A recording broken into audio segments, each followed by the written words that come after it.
ready for a deep dive.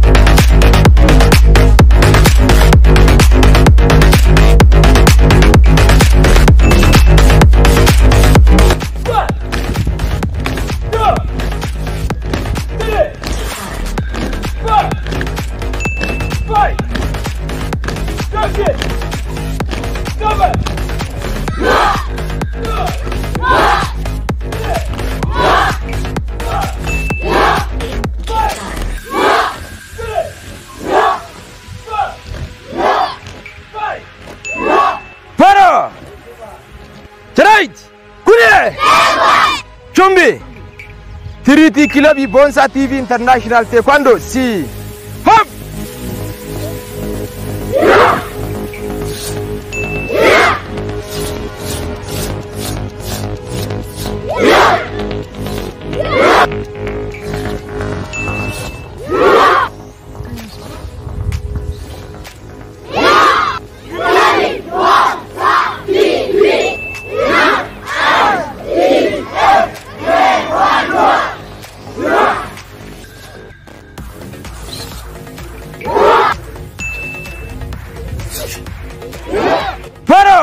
Anusogi kaunde churgi si hop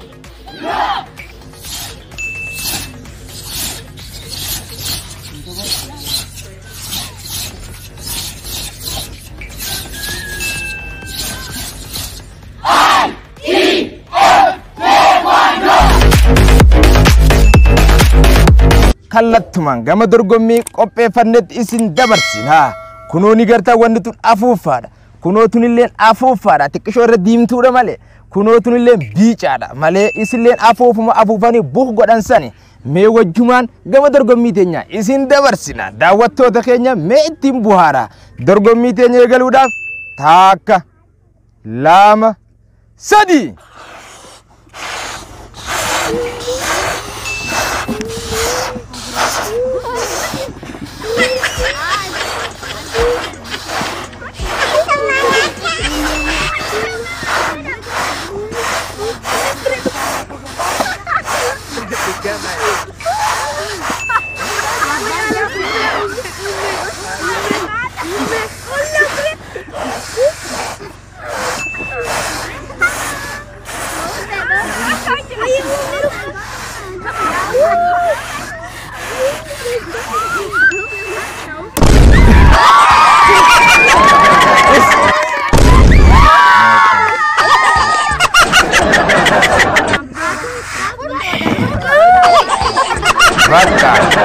Ayega hordoftoota keenya kan tokkoffaa bee isinuu numa gartan sabriyaa ziyaade kan sadarkaa tokkoffaa bee jechuudha kan lammaffaa bee abreed kan sadaffaa bee gama macarrashaatiin abbaatuudha jechuudha daawwattoota keenya kunoo akka isin ittiin buhartan abdii guutuu ta'e isinirraa qabna amma asumaan karaa kallattii dorgommii biratti isin dabarsina nu wajjin turtii gaarii isinin jenna ammallee kunoo dorgommii karameellaa kana qabannee isin dhiyaannee jirra kunoo karameellaa kana harki isaanii kun isaan lachuutu hudduubatti hidhaadha jira waan kana osoo harkaan hin tuyne kan dura oofee afaaniin fixeetu moohataa jechu saniif meenu wajjin daawwadhaa turtii gaarii isin jenna eegaluudhaaf takka lama sadi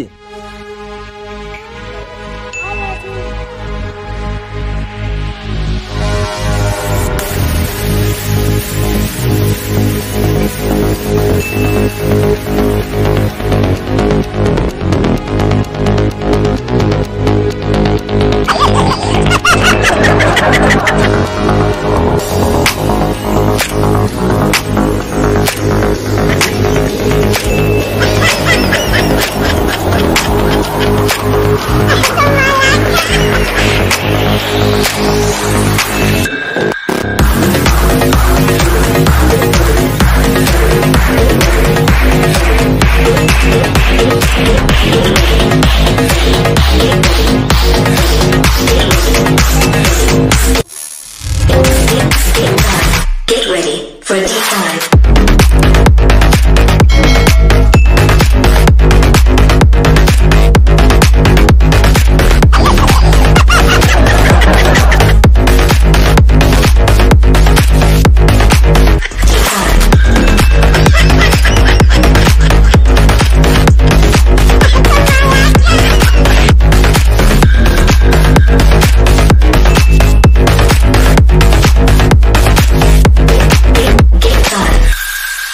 Hayyee hordoftootaa fi jaalatamtoota keenya kan yeroo ammaan tanaa kana dhaabbatee viidiyoo kana laalaa jirtu siin baanaati. Kunoo ammaas wal dorgommii bifa kanaan ijoollota lamaan kana isiniif dhiheessee jira. Kunoo tuni daabboo samii keessatti simaaggoodhaan orrarraafamtee jirtu. Kunoo dorgomtoonni lamaan keenya kunis harki isaanii hudduubatti hidhaadha waan taateef dorgommii tana afaaniin gaggeessuudhaan daabboo tana osoo harkaan hin tuqne afaaniin ka dura nyaatee fixeetu mooha jechuudha. Dorgommii teenya tana eegaluudhaaf takka, lama, sadi.